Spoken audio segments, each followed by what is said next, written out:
Welcome back to the channel. I appreciate you all for rocking with me, and I may not be able to repay you with today's content, man, but I promise you to try. So let's get into it. Today, I want to talk briefly on this whole 50 Cent T.I. beef, man. So I just felt the need, man, to touch on this because I feel like it's negatively affecting the culture. Right now, all over line, man, there's people who will defend 50 Cent no matter what he does, you know what I mean? And it's not because they've examined every situation carefully. It's because to them, man, this is just who 50 Cent is. They can relate to his foolishness. And there's a lot of people who also see it as just entertainment, right? That's some of the responses I've gotten from, criticizing the behavior, right? They see it as fair game or as part of his identity. And that's exactly why I felt the need to address the situation. I just want to define something clearly, man. Bullying is not power. Real strength to me, is confident. And confidence doesn't need to demoralize folks or humiliate other people or provoke reactions. And this is something that I'm trying to preach to, especially the younger people. Bullying, on the other hand, depends on a perceived vulnerability.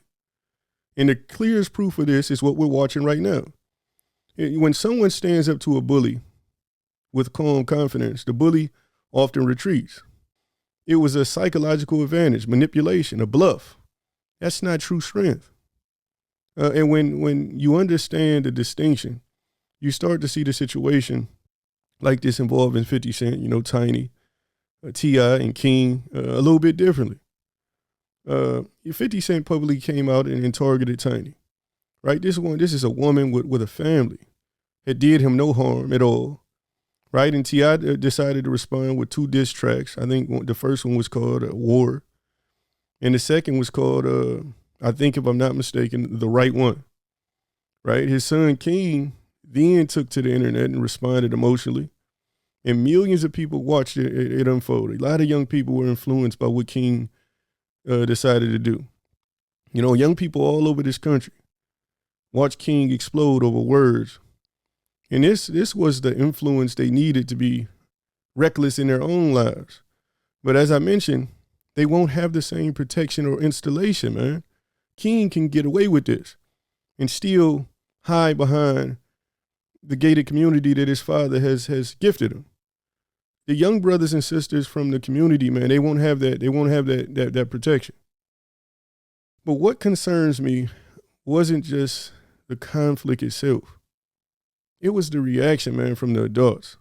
It's a very, very serious matter, man. I mean, to watch grown men and women, right, podcast hosts, religious leaders, finance gurus, and even men and women advertising themselves as youth activists, paying homage to King for his comeback is man, it's mind-boggling, right? I mean, literally, people in their 40s and 50s can be seen and heard all over the internet as we speak, encouraging King's retaliation. They're encouraging escalation. Man, that's sick, man. Some even suggesting that King arm himself and take physical violence over 50 Cent's words. That's not wisdom. That's not intelligence. That's not emotional maturity, right? That's emotional immaturity that would undoubtedly land him and others that decide to follow these people's advice into a long prison sentence, or even worse, man. That's what public influence does. That's why this is such a critical matter. This isn't just entertainment. People defend behavior like this because they're not just defending the person, they're defending what that person represents to them. Right? 50 Cent represents survival. He represents resilience. Right? He represents overcoming, impossible circumstances. Right? In the minds of millions of people, man, he represents, right, a hero figure. So when they see him attack someone publicly, they don't see it as foul play, and they accept it.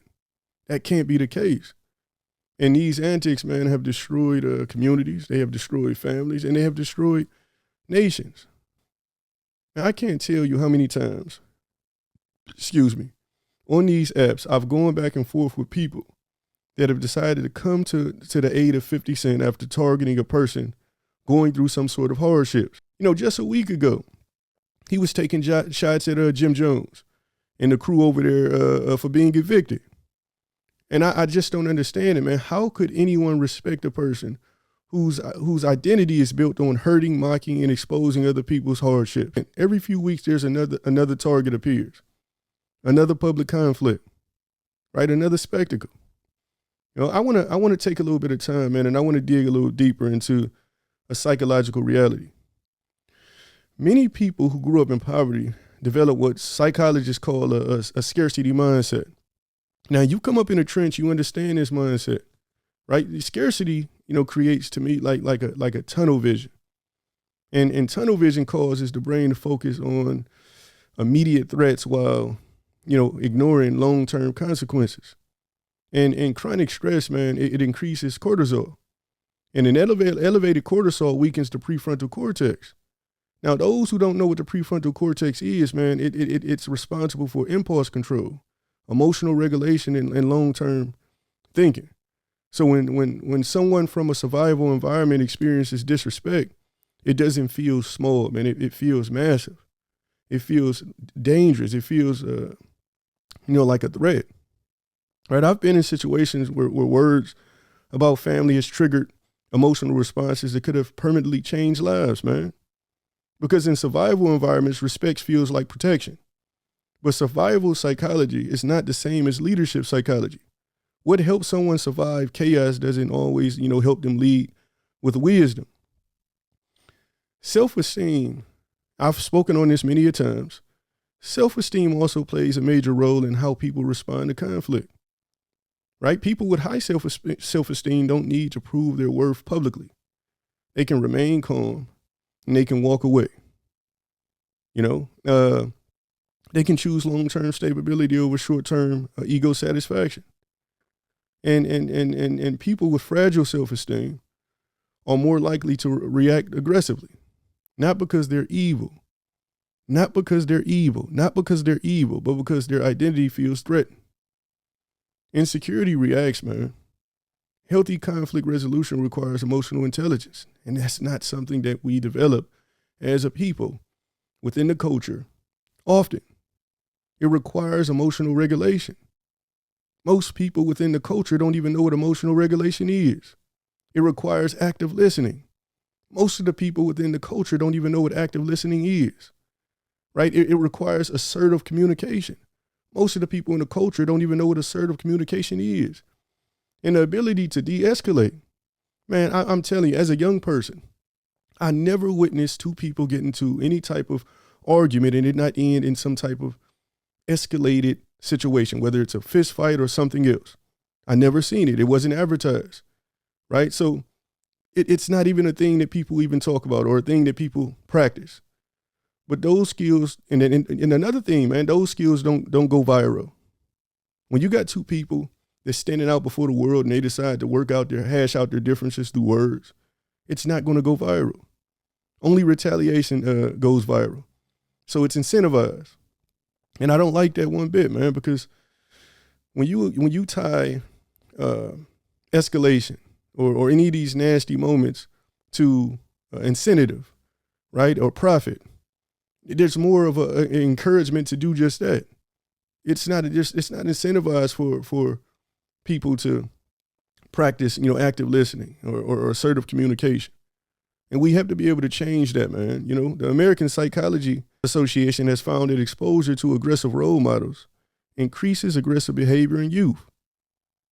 Right? I want to double back on that, man. The American Psychological Association has found that exposure of aggressive role models increases aggressive behavior amongst youth.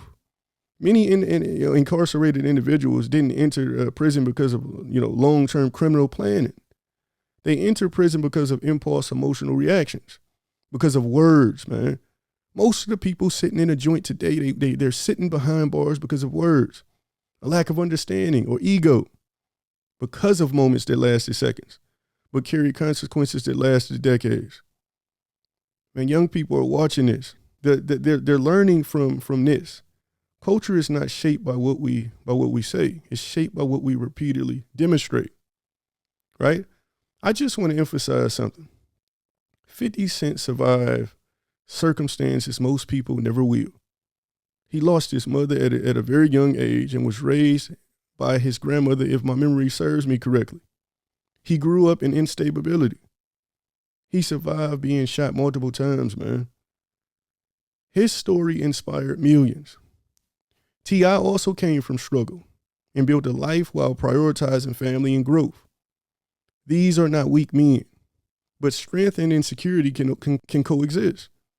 Success does not automatically heal psychological wounds, and influence raises responsibility. It has to, man. We need to start modeling something different, right? Conflict resolution over escalation. Because the antidote to foolishness is wisdom. I read that a while back, and I found it to be true. The antidote to foolishness is wisdom. How do we gain wisdom? We gain wisdom by reflecting on one's experiences, right? Self-awareness is important. We don't teach these young people how to be self-aware. So you have adults walking around 40, 50, 60, 70 years old that have never self-assessed. What about long-term thinking? Again, man, it's all about immediate gratification. Most people have never experienced any time practicing long-term thinking. Leadership is not demonstrated in domination, man. Leadership is demonstrated in restraint. If strength is confident, why are we so entertained by insecurity? And what would happen to our culture if wisdom became more respected than dominance? You got a bunch of books that's written on dominance. The 48 Laws of Power. You have a whole culture of people that just want to have power and dominance over other people. And I believe that that's one of 50 Cent's issues. Man, he probably read the book once a week, right? That book don't teach you nothing about compassion, about sympathy. We're taught in a culture that compassion and sympathy is a weak thing, but it's the complete opposite. It's time for us to demonstrate something different for our youth because they have the wrong idea on how to deal with conflict. The adults online are encouraging our youth to crash out over words that shouldn't be tolerated.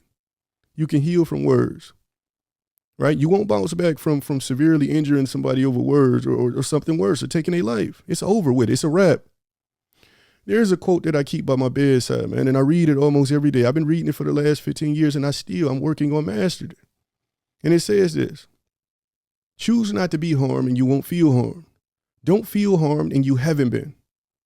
I'm gonna double back. Choose not to be harmed and you won't feel harmed. Don't feel harmed and you haven't been. This is a quote by Marcus Aurelius, right? And I take this quote to mean, man, to think of insult as an unwanted junk mail. Someone can drop it on your porch, but it only clutters your life if you choose to open it, read it, and keep it. Insults are just noise, man. You hold the permission slip. You are only harmed if you agree with that person. An insult only hurts if it's part of who you believe that you truly are. Coming up in an environment where so much is done to kill our self-esteem and ultimately our morale, this can be challenging, man.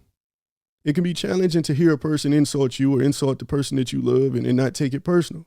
It takes a lot of practice and a lot of discipline and a lot of patience, but the payoff is worth it at the end.